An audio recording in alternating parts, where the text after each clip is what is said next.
El ingreso a la UTN, la Facultad Regional La Plata, fue como en varias etapas para mí. Antiguamente existía el servicio militar obligatorio. Temprano en marzo comenzaron las clases, entonces empecé a cursar. Y cursé hasta, bueno, cuando ocurrió el 2 de abril, en realidad a mí me citaron el 8 de abril para que me presente al día siguiente, así que cursé un mes más o menos y tuve que ir a Malvinas. Volvimos de Malvinas, no volví muy bien, y la facultad nos ofreció un curso para las materias principales y que eran comunes a casi todas creo que eran comunes a todas las especialidades, y hicieron un curso de álgebra, análisis y física. Lo comencé, pero no lo pude terminar, así que yo ingresé formalmente a primer año en el 83.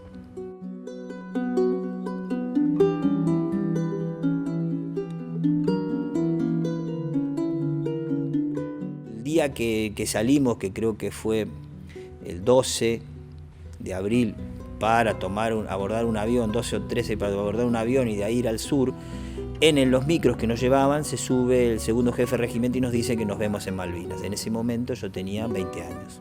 Y bueno, y llegamos, primero nos llevaron a una base aérea, creo que fue en Campo de Mayo. Bueno, de ahí nos llevaron a Río Gallegos. Y en Río Gallegos, ese mismo día, sale un avión para Malvinas. Nos pusieron, fuimos los últimos, bueno, acá ustedes, que era la primera sección de la compañía B. Estábamos en el inicio del Monte London.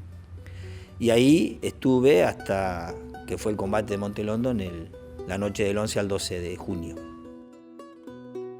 Yo tenía un problema serio que no me fue atendido, que yo era apuntador, o sea, el que maneja un cañón de 90, que es lo que se llama bazooka comúnmente, que es un arma antitanque, dispara unos cohetes.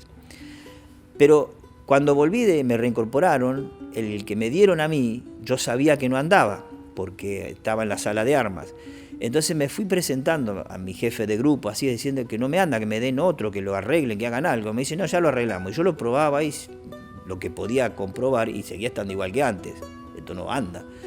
Bueno, se lo dije al jefe de grupo, se lo dije al jefe de sección, o sea, hablé hasta con el jefe de la sección, que era un subteniente, y me sacó volando. Tuve que hacerme todo el viaje con un cañón que pesa como 12, 13 kilos, un caño de acero, sabiendo que no andaba. No logré que me cambien eso, y ni me lo cambiaron cuando estaba allá. Así que bueno, pero yo tenía ese problema, y en un primer momento, como fue en abril, el clima ya era frío, pero era relativamente normal, pero con el correr del tiempo se fue haciendo cada vez más complicado. Y como éramos los últimos, y era una zona escarpada para llegar, no era sencilla, no había caminos, de a poco empezó a escasear todo tipo de provisión, desde la comida hasta todo, excepto municiones que nos traían, y a mí me seguían trayendo cajas para el cañón que no andaba. Y bueno, y la cosa fue empeorando. A partir de ese momento empezaron a bombardearnos, entonces nos bombardeaban todos los días, a distintos horarios, así, y llegó un momento que estábamos destruidos. Lo que fue junio ya estábamos directamente, yo perdí 12 kilos, ¿no? Estábamos muertos de hambre. Y bueno, y ahí se mueren muchos compañeros nuestros, muchos compañeros de ellos, y con el correr de la noche fuimos quedando aislados, por las posiciones en las que estábamos. Además, los jefes nuestros, bueno, el jefe de sección murió allá, lo mataron los ingleses, pero mi jefe directo se fue, entonces no teníamos nada, estábamos en una zona con los ingleses ahí, hasta que nos fueron sacando y nos fueron agrupando en algún lugar, y durante toda la noche juntaron como 20 prisioneros. A la mañana siguiente hay una foto que estamos ahí prisioneros, y desde ahí nos organizan para ir a buscar los cuerpos y enterrar a nuestros compañeros.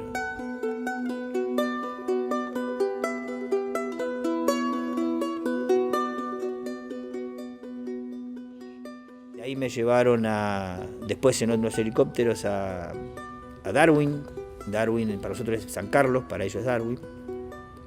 Y ahí estuvimos en un campo como de concentración, y a la noche nos pusieron en una cámara frigorífica. Bueno, y después al final nos subieron al buque Canberra, pero para todo esto la guerra aún no había terminado. Entonces ahí tuvimos varios días Uno de esos días, de los últimos días, sentí, había como una música funcional en el barco, porque eran camarotes de un barco de cruceros, el Canberra. Y escuchamos, había siempre música en inglés, y en un momento un tipo hablando en castellano y diciendo de que ya se había rendido, que había terminado la guerra y que al día siguiente íbamos a ir a Puerto Madryn.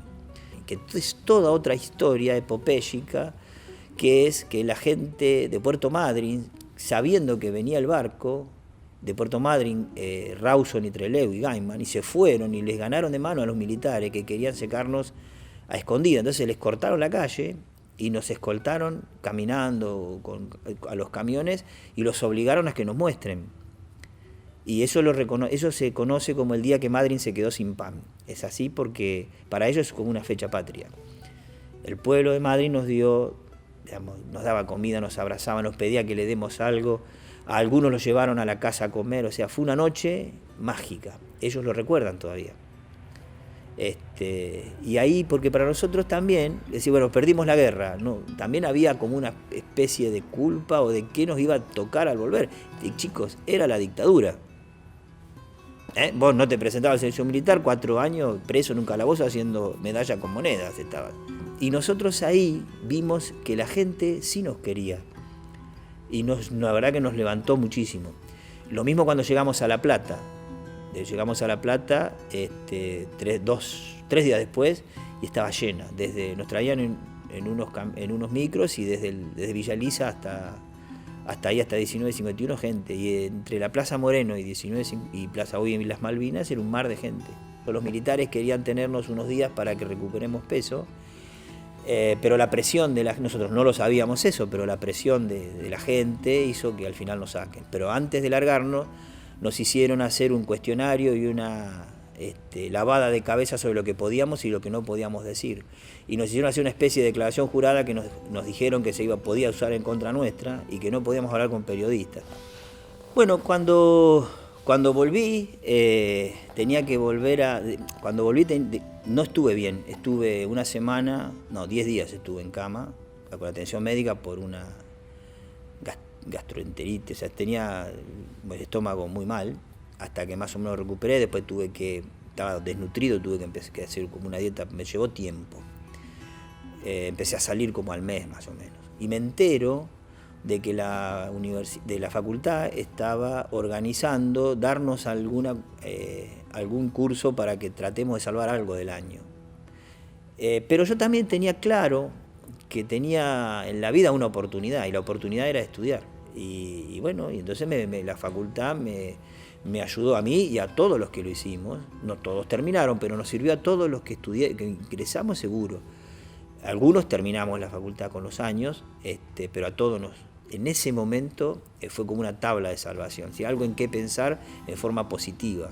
Pero es importante para la comunidad, digamos, de los ingenieros, de la tecnológica en particular, que sepamos que los ingenieros que calculamos cosas, construimos cosas, las tenemos. ¿Por qué las hacemos? Las hacemos porque, y más en esta universidad, las hacemos porque creemos en el desarrollo del país, creemos que el bienestar de la gente se va a producir por el desarrollo. O sea, no lo hacemos por nosotros solos, lo hacemos por la comunidad. Los ingenieros que trabajamos en el ámbito de la producción y que construimos el país, lo tenemos que hacer pensando teniendo claros los conceptos de soberanía, ¿no? ¿Para quién lo hacemos? No lo hacemos solamente por nosotros, por ganar dinero, lo hacemos porque también queremos construir un país mejor, que dé oportunidades, porque no podemos negar que hay mucha gente que no la está pasando bien.